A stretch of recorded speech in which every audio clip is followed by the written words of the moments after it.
नमस्कार दोस्तों, स्वागत है आप सभी का MNGKGS पॉइंट में। दोस्तों, हम बिहार डीएलएड परीक्षा के लिए ऑल सब्जेक्ट के निचोड़ क्वेश्चन का रिवीजन करने वाले। साथ ही इस रिवीजन क्लास का खासियत बात है, हम कम समय में आपको अधिक से अधिक उस प्रकार के प्रश्न का रिवीजन करवा देंगे जो आपके बिहार डीएलएड एग्जाम के दृष्टिकोण से बहुत ही महत्वपूर्ण है। अगर आप बिहार डीएलएड एग्जाम का तैयारी कर रहे हैं तो इस वीडियो को पूरा जरूर देखिए और इसमें जितने भी प्रश्न है सभी सब्जेक्ट का, इन्हें आप याद जरूर कर लीजिए। साथ ही हम आपसे एक बात बोलना चाहते हैं, इससे पहले जितने भी वीडियो हुए हैं लगभग में दोस्तों हम बात करते हैं तो 15 से 20 वीडियो के आसपास हो चुके हैं। अगर उस वीडियो को नहीं देखे हैं तो ज़रूर देख लीजिएगा। प्लेलिस्ट में सभी वीडियो उपलब्ध है। प्लेलिस्ट का नाम है बिहार डीएलएड एग्जाम करके। तो चलिए साथी, बिना समय को देर किए आज के इस रिवीजन क्लास को हम शुरू करते हैं।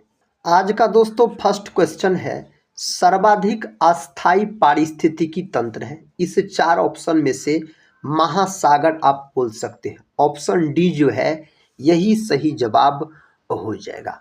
इस प्रश्न का सही उत्तर बताइए मेरे दोस्त। प्रश्न कहता है, निम्नलिखित में से कौन सा ग्रंथ कालिदास ने लिखा है। साथ ही कौन सा ग्रंथ कालिदास ने लिखा है। इस 4 ऑप्शन में से कहता ऋतु संहार, कुमार संभवम, अभिज्ञान शाकुंतलम, ये सभी लिखे हैं। तो उपर्युक्त सभी आप बोल सकते हैं। ऑप्शन डी सभी ये कालिदास के लिखे गए ग्रंथ है। कालिदास का बात करते हैं तो इसे भारत का शेक्सपियर भी कहा जाता है। यही अगर आपसे बिहार का शेक्सपियर पूछा जाए तो क्या बोलिएगा, तब आप बोलिएगा भिखारी ठाकुर। क्या मेरे दोस्त, भिखारी ठाकुर को बिहार के शेक्सपियर के नाम से जाना जाता है। बिहार कोकिला के नाम से किसको जाना जाता है, तो शारदा सिन्हा को। भारत कोकिला के नाम से किसको जाना जाता है, साथ ही सरोजनी नायडू को। और स्वर कोकिला पूछा जाए तो लता मंगेशकर याद रखिएगा। अगला प्रश्न कहता है, अधिकांश मौसम की घटनाएं संबंधित है। तो यह संबंधित है क्षोभ मंडल में। ये सब घटना क्षोभ मंडल में संबंधित होता है, याद रखिएगा। समताप मंडल का बात करते हैं तो आप याद रख सकते हैं मेरे दोस्त, हवाई जहाज शब्द जो उड़ता है, हवाई जहाज शब्द ये उड़ता है समताप मंडल में। नेक्स्ट क्वेश्चन कहता है, पेरियार नदी किस राज्य में बहती है। यह केरल राज्य में बहती है। गुजरात का बात करते हैं तो नर्मदा नदी को गुजरात का जीवन रेखा कहा जाता है। और साथ ही बोल सकते हैं सबसे लंबी समुद्री तटरेखा वाला राज्य अगर आपसे पूछा जाए ना तो गुजरात आप बोलिएगा। सबसे छोटी समुद्री तटरेखा वाला राज्य पूछा जाए तो गोवा बोलिएगा। गुजरात ऑप्शन में नहीं दिया रहेगा तो आंध्र प्रदेश लॉक कर दीजिएगा। आंध्र प्रदेश भाषा के आधार पर बनने वाला पहला राज्य हो जाता है। भाषा के आधार पर इसका जो गठन हुआ था, इसका गठन 1 अक्टूबर 1953 में इसका गठन हुआ था। किसके आधार पर, तो भाषा के आधार पर। हिंदी भाषा का प्रथम महाकाव्य किसे कहा जाता है। इसका सही जवाब है पृथ्वीराज रासो को। दोस्तों, अगर हम रामायण का बात करते हैं तो महर्षि वाल्मीकि के द्वारा लिखा गया रामायण। महाभारत का बात करते हैं तो महर्षि वेद व्यास के द्वारा मेरे साथी क्या लिखा गया, महाभारत। महाभारत सबसे बड़ा महाकाव्य है और बोल सकते हैं महाभारत का जो युद्ध हुआ था यह 18 दिन तक चला था। महाभारत का पुराना नाम पूछा जाता है, प्राचीन नाम, तो जय संहिता इसका प्राचीन नाम हो जाता है। माइकोलॉजी का अध्ययन निम्न में से किससे संबंधित है। तो माइकोलॉजी का अध्ययन दोस्तों कवक से संबंधित है। कवक का अध्ययन माइकोलॉजी कहलाता है। कवक की जो कोशिका भित्ति होती है यह काइटिन की बनी होती है। कवक की कोशिका भित्ति। यहीं से एक याद रख लीजिएगा आप शैवाल के बारे में। शैवाल का अध्ययन अगर आपसे पूछा जाए तो शैवाल का अध्ययन मेरे दोस्त फाइकोलॉजी होता है। और शैवाल की जो कोशिका भित्ति है यह सेलुलोज की बनी होती है। अगला प्रश्न कहता है, निम्नलिखित में से कौन सा एक कोशिका में अधिक मात्रा में पाया जाने वाला अणु है। इनमें से कौन है, सही उत्तर है जल, याद रखिएगा। अगर जल का आपसे अणुभार पूछ लिया जाए, जो कितना होता है जल का अणुभार, तो 18 होता है, याद रखिएगा। जल का अनुभार बोल सकते हैं। इसका सूत्र H2O इसका क्या होता है, सूत्र होता है। प्रोटीन का मेरे दोस्त बात करते हैं तो प्रोटीन जो होता है यह अमीनो अम्ल के मिलने से बनता है। 20 गो अमीनो अम्ल मिलेगा तो एक प्रोटीन का निर्माण होगा। प्रोटीन का फैक्टरी भी पूछा जाता है तो किसको कहा जाता है, राइबोसोम को प्रोटीन का फैक्टरी कहा जाता है। राइबोसोम याद रखिएगा। प्रोटीन की कमी के कारण दो गो बीमारी भी होता है, मेरास्मस और क्वाशियरकोर। ये दोनों बीमारी अधिकतर बच्चों में देखने को मिलता है। पौधों में लचीलापन किस उत्तक के कारण होता है, यह मेरे साथी कॉलेन कायमा उत्तक के कारण होता है। उत्तक का बात करते हैं तो बोल सकते हैं आप जो कोशिका के समूह को उत्तक कहा जाता है, कोशिका के समूह को। अगला प्रश्न, अमीबा में प्रजनन कैसे होता है। अमीबा में दोस्तों द्विखंडन द्वारा प्रजनन होता है। अमीबा एक कोशिकीय प्राणी है, याद रखिएगा। अमीबा का अगर हम बात करते हैं तो एक कोशिकीय प्राणी हो जाता है। नेक्स्ट क्वेश्चन ये रहा। क्वेश्चन कहता है निम्नलिखित में से कौन सा परिसंचरण तंत्र का अंग नहीं है। इस 4 ऑप्शन में से कौन नहीं है, तब बड़ी आंत नहीं है। परिसंचरण तंत्र का अध्ययन सबसे पहले विलियम हार्वे के द्वारा किया गया। किसके द्वारा, विलियम हार्वे के द्वारा। रक्त दोस्तों यह तरल संयोजी उत्तक होता है। रक्त का अगर हम बात करते हैं तो रक्त का पीएच मान 7.4 होता है। निम्नलिखित में से किन पौधों को जड़, तना और पत्तियों में विभेदित नहीं किया जा सकता। इन 4 ऑप्शन में से एस्पैरोगैरा आप बोल सकते हैं। विकल्प सी लॉक कर लीजिए तो सही उत्तर है। निम्नलिखित स्थानों में से कौन सा एक लौह अयस्क खनन क्षेत्र नहीं है।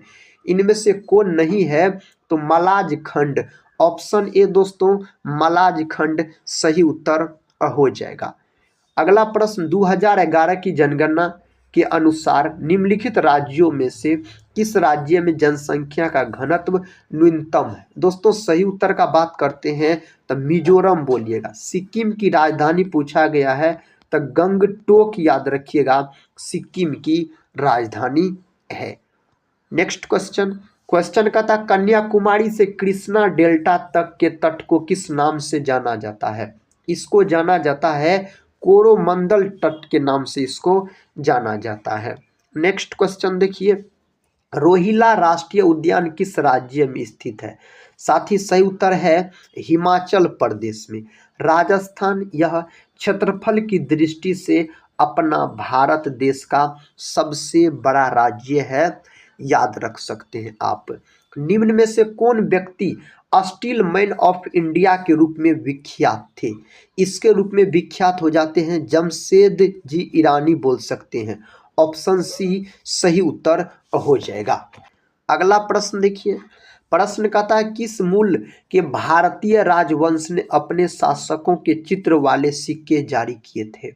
सही उत्तर है सातवाहन वंश। ऑप्शन सी सातवाहन वंश हो जाएगा। प्राचीन संस्कृत ग्रंथ अष्टाध्यायी के लेखक कौन है। इसके लेखक पाणिनि है दोस्तों। कौन है, पाणिनि, महर्षि पाणिनि आप बोल सकते हैं। कन्नौज की लड़ाई में शेरशाह सूरी द्वारा हुमायूं को डैश में पराजित किया गया था। तो कन्नौज का जो लड़ाई हुआ था यह 1540 में हुआ था, शेरशाह सूरी और अकबर के पिता हुमायूं के बीच, जिसमें दोस्तों शेरशाह सूरी जीत जाता है और हुमायूं का हार हो जाता है। शेरशाह सूरी का मकबरा सासाराम में है। शेरशाह सूरी का बचपन का नाम पूछा जाए तब फरीद खां आप बोल सकते हैं। इसके पिता का नाम है हसन शाह सूरी और इसके पिता के मकबरा को सूखा मकबरा के नाम से जाना जाता है। रोहतासगढ़ में इसके पिता का मकबरा है। बाबर की आत्मकथा बाबरनामा किस भाषा में लिखी गई थी। यह तुर्की भाषा में लिखा गया। और दोस्तों याद रख सकते हैं आप, यूरोप का अगर आपसे मरीज पूछा जाए किसको कहा जाता है, तो यूरोप का मरीज कहा जाता है तुर्की को। विकल्प डी तुर्की को कहा जाता है।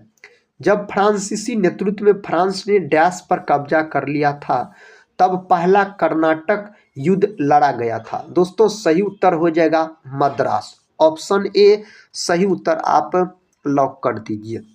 सिपाही विद्रोह के दौरान भारत का गवर्नर जनरल था कौन था दोस्तों? लॉर्ड कैनिंग सही उत्तर है। सिपाही विद्रोह यानी 1857 की क्रांति का बात हो रहा है, इसी को सिपाही विद्रोह के नाम से जाना जाता है। 1857 की क्रांति यह मेरे दोस्त 10 मई को शुरू होता है, पूर्ण रूप से उत्तर प्रदेश के मेरठ से शुरू होता है। दिल्ली दरबार 1911 के दौरान दिल्ली की आधारशिला इनमें से किसने रखी थी?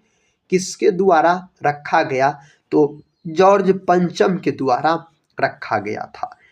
अगला प्रश्न का था उत्पादन हेतु कच्चा माल और नकदी इसके अंतर्गत वर्गीकृत किए जाते हैं। यह वर्गीकृत किए जाते हैं कार्यशील पूंजी के अंतर्गत। ऑप्शन बी सही उत्तर हो जाएगा। नेक्स्ट क्वेश्चन है, पहली पंचवर्षीय योजना का मुख्य उद्देश्य भारत में कृषि की स्थिति में सुधार करना था। यह वर्ष डैश में शुरू हुई थी 1951 में। पहली पंचवर्षीय योजना हेरोल्ड डोमर मॉडल पर आधारित थी। इसकी अवधि 1951 से 56 हो जाता है और कृषि क्षेत्र पर दोस्तों जोर दिया गया पहली पंचवर्षीय योजना में। द्वितीय पंचवर्षीय योजना में औद्योगिक क्षेत्र पर जोर दिया गया। पीसी महालनोबिस मॉडल पर द्वितीय पंचवर्षीय योजना आधारित थी। भारत में राज्य सरकार द्वारा डैश कर लगाए जाते हैं। कौन कर? तो बोल सकते हैं आप क्या साथी? इसका सही उत्तर शराब पर उत्पादन शुल्क। ऑप्शन ए को आप लॉक कर दीजिए। इसका सही उत्तर बताइए क्या हो जाएगा। प्रश्न कहता है निम्नलिखित में कौन भारत सरकार की मौद्रिक नीति तैयार करता है? मौद्रिक नीति आरबीआई के गवर्नर तैयार करता है। आरबीआई याद रखिएगा दोस्तों, इसे आरबीआई बैंकों का बैंक इसको कहा जाता है। अगला प्रश्न है वित्तीय क्षेत्र में एफसीसीबी का पूर्ण रूप क्या है? इसका पूर्ण रूप क्या है? फॉरेन करेंसी बोल सकते हैं कन्वर्टिबल बॉन्ड। ऑप्शन सी जो है सही उत्तर हो जाएगा। अगला प्रश्न देखिए, प्रश्न कहता है ऋग्वेद का हिंदी में अनुवाद किसने किया था? ऋग्वेद का मेरे दोस्त हिंदी में अनुवाद दयानंद सरस्वती के द्वारा किया गया। ऋग्वेद जो है यह सबसे प्राचीन वेद हो जाते हैं। गायत्री मंत्र का उल्लेख ऋग्वेद में ही किया गया है। दयानंद सरस्वती का बात करते हैं, इन्होंने आर्य समाज का स्थापना 1875 में किया था। नेक्स्ट क्वेश्चन कहता है इसरो की स्थापना किस वर्ष की गई? इसरो का जो स्थापना किया गया 1969 में। और बोल सकते हैं मेरे दोस्त इसरो का जो मुख्यालय है, इसका मुख्यालय है कहाँ? तो बंगलुरु में इसका मुख्यालय है। और इसरो का जो स्थापना किया गया था ना, चौथी पंचवर्षीय योजना में दोस्तों इसका स्थापना किया गया था। अगला प्रश्न का था सर्वाधिक इलेक्ट्रॉन बंधुता वाला तत्व कौन है? सही उत्तर हो जाएगा क्लोरीन बोल सकते हैं। ब्रोमीन जो है यह अधातु है लेकिन कमरे के तापमान पर द्रव अवस्था में पाए जाने वाला। इसका प्रतीक Br परमाणु क्रमांक 35 होता है। आयोडीन साथी यह भी अधातु है लेकिन यह चमकीला अधातु है, याद रखिएगा। अगला प्रश्न कर लेते हैं। प्रश्न का था भूपर पट्टी में सबसे अधिक पाया जाने वाला तत्व कौन सा है? उस तत्व का नाम है ऑक्सीजन, याद रखिएगा। क्या है? ऑक्सीजन याद रख सकते हैं। नेक्स्ट क्वेश्चन, विकिपीडिया के खोजकर्ता कौन है? इसके खोजकर्ता है जिमी वेन्स, इसके खोजकर्ता हो जाते हैं। क्वेश्चन कहता है 1 किलोवाट में कितने हॉर्स पावर होते हैं? 1 किलोवाट में दोस्तों 1.34 बोल सकते हैं, याद रखिएगा। एचपी जो होता है दोस्तों 1 एचपी याद रखिएगा 746 वाट के बराबर होते हैं। एचपी यानी इसी को हॉर्स पावर के नाम से भी जाना जाता है। निम्न में बिहार के किस जिले में आर्द्र पर्णपाती वन नहीं पाए जाते हैं? इनमें से बांका बोल सकते हैं आप। ऑप्शन ए सही उत्तर हो जाएगा इसके लिए। निम्न में कौन वायु जनित रोग के उदाहरण है? इनमें से कौन है मेरे दोस्त? सही जवाब है आपको ऑप्शन ए में खसरा बोल सकते हैं। अगला प्रश्न कर लेते हैं। प्रश्न कहता है भारतीय संविधान का अनुच्छेद 338 किससे संबंधित है? यह संबंधित है राष्ट्रीय अनुसूचित जाति आयोग से, यह संबंधित हो जाता है। नेक्स्ट क्वेश्चन, कहता है राष्ट्रपति द्वारा कला, साहित्य, खेल आदि क्षेत्र में 12 व्यक्तियों का मनोनयन संबंधी प्रावधान किस देश के संविधान से लिया गया है? यह लिया गया है आयरलैंड देश के संविधान से यह लिया गया है। निम्न में कौन सा युग्म सही नहीं है? इस 4 में बोल सकते हैं राष्ट्रपति का पद अनुच्छेद 56। राष्ट्रपति का जो पद है यह अनुच्छेद 52 में है और राष्ट्रपति के पद को ब्रिटेन देश के संविधान से लिया गया है। राष्ट्रपति पर दोस्तों महाभियोग की चर्चा अनुच्छेद 61 के तहत है। अगला प्रश्न कहता है प्रथमतः आपात स्थिति की घोषणा कितने समय के लिए सीमित की जा सकती है? दोस्तों कितने समय के लिए सीमित की जा सकती है? इसका सही उत्तर होना चाहिए, बोल सकते 6 महीना के लिए। 6 महीना ऑप्शन बी में दिया गया है। भारतीय संसद की सबसे बड़ी समिति कौन सी है? प्राक्कलन समिति। ऑप्शन बी सही उत्तर है, प्राक्कलन समिति हो जाएगा। राज्य वित्त आयोग है। राज्य वित्त आयोग संवैधानिक संस्था है। विकल्प सी को आप लॉक कर लीजिए। मूल संविधान में कितनी अनुसूचियां थी? मूल संविधान में 8 गो अनुसूचियां हो जाता है। ऑप्शन ए सही उत्तर हो जाएगा। निम्नलिखित में से कौन सी समिति चुनाव सुधारों से संबंधित है? इनमें से दोस्तों दिनेश गोस्वामी समिति जो है यह संबंधित हो जाता है। भारतीय संविधान में समस्त कार्यपालिका शक्तियां किसमें निहित होता है? मेरे दोस्त राष्ट्रपति। विकल्प सी राष्ट्रपति सही उत्तर हो जाएगा। भारत में राष्ट्रपति का निर्वाचन किस प्रकार होता है? सही उत्तर हो जाएगा अप्रत्यक्ष मतदान से। विकल्प डी में सही जवाब दिया गया है। राष्ट्रपति के उम्मीदवार के लिए क्या आवश्यक नहीं है? इनमें से कौन चीज आवश्यक उसके लिए नहीं है? पढ़ा लिखा हो या ना हो, यह आवश्यक नहीं है, याद रखिएगा। भारत के राष्ट्रपति को उसके पद से हटाया जा सकता है। उसके पद से संसद के द्वारा दोस्तों बोल सकते हैं। संसद अनुच्छेद 79 में है। राष्ट्रपति संसद के अंग होते हैं।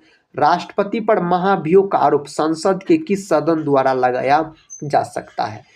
तो आप बोल सकते हैं संसद के किसी भी सदन द्वारा लगाया जा सकता है, वह लोकसभा हो या राज्यसभा। राज्यसभा अनुच्छेद 80 में, लोकसभा 81 में। भारत के राष्ट्रपति पर महाभियोग चलाने के लिए कम से कम कितने दिन पूर्व की सूचना आवश्यक है? कितना दिन पहले साथी? 14 दिन, याद रखिएगा। 2 सप्ताह आप बोल सकते हैं। राष्ट्रपति का रिक्त स्थान भर लिया जाना चाहिए। राष्ट्रपति का रिक्त स्थान भर लेना चाहिए। अगर खाली है तो 6 महीना के भीतर बोल सकते हैं। भारत के राष्ट्रपति के महाभियोग की प्रक्रिया आप बोल सकते हैं अर्ध न्यायिक प्रक्रिया है। विकल्प ए। नेक्स्ट क्वेश्चन कर लेते हैं। कहता यदि राष्ट्रपति एवं उपराष्ट्रपति का पद खाली हो तो भारत के राष्ट्रपति के पद पर कौन होता है? तब बोल सकते हैं भारत का मुख्य न्यायाधीश हो जाएगा। Next question. निम्नलिखित में से राष्ट्रपति किसकी नियुक्ति करता है? राष्ट्रपति दोस्तों भारत का महान्यायवादी, नियंत्रक एवं महालेखा परीक्षक, एक राज्य का राज्यपाल, उपर्युक्त सभी। ऑप्शन डी सही उत्तर हो जाएगा। संसद के लिए राष्ट्रपति का अभिभाषण कौन तैयार करता है? सही उत्तर हो जाएगा केंद्रीय मंत्रिमंडल। ऑप्शन डी सही उत्तर हो जाएगा। राष्ट्रपति भवन का डिजाइन किसने तैयार किया था? किसके द्वारा तैयार किया? एडविन लुटियंस द्वारा साथी तैयार किया गया। अगला प्रश्न कहता है गिद्धा किस राज्य का लोक नृत्य है? गिद्धा और भांगड़ा पंजाब का है। कहाँ का है? यह पंजाब का हो जाता है। पंडित जसराज किस क्षेत्र में प्रख्यात है? साथ ही सही उत्तर का अगर हम बात करते हैं शास्त्रीय संगीतकार हो जाते हैं। विकल्प सी लॉक कर लीजिए। लाइफ ऑन माय टर्म्स किसकी आत्मकथा है? दोस्तों यह किसकी आत्मकथा है? शरद पवार का यह आत्मकथा हो जाता है। बिहार के डैश जिले में नागी बांध स्थित है, तो यह जमुई में। कहाँ है? जमुई, याद रखिएगा। और नवादा का बात करते हैं तो यह ककोलत, याद रखिएगा साथी। ककोलत जलप्रपात पूछा जाए तो बिहार राज्य में नवादा जिला में है ककोलत जलप्रपात। प्रश्न कहता कैलिफोर्निया उत्तरी अमेरिका के डैश तट की ओर स्थित है? सही उत्तर का हम बात करते हैं तब पश्चिमी, ऑप्शन ए पश्चिमी सही उत्तर हो जाएगा। उगते सूर्य की भूमि किस देश को कहा जाता है? यह जापान को कहा जाता है, सूर्योदय का देश। जापान की राजधानी टोक्यो हो जाता है। और इसकी मुद्रा पूछ लिया जाए आपसे तो येन बोलिएगा, इसकी मुद्रा हो जाता है। इंडोनेशिया जो है मेरे दोस्त, यह सर्वाधिक द्वीपों वाला देश है और बोल सकते हैं सर्वाधिक मुसलमानों वाला देश भी पूछा जाए तो। अपना भारत का कौन राज्य है जहाँ सूर्योदय सबसे पहले होता है? अरुणाचल प्रदेश। अरुणाचल प्रदेश को पहले नेफा के नाम से जाना जाता था। किस नाम से? नेफा के नाम से। किसने राज्य को पृथ्वी पर ईश्वर का अवतार कहा है? यह कहा गया है हीगेल के द्वारा, ऑप्शन ए। तो दोस्तों ये थे आपको ऑल सब्जेक्ट के निचोड़ प्रश्न, जिसको हम कम समय में रिवीजन के तौर पे करवाए, बिहार डीएलएड एग्जाम के दृष्टिकोण से बहुत ही महत्वपूर्ण। अगर दोस्तों इस रिवीजन क्लास को आप लोग पूरा देखे हैं तो कमेंट बॉक्स में जरूर बताइएगा आज का यह रिवीजन क्लास कैसा लगा। अगर टेलीग्राम चैनल से नहीं जुड़े होंगे जरूर जुड़ जाइएगा, जिसका लिंक इस वीडियो के डिस्क्रिप्शन बॉक्स में दिया गया है।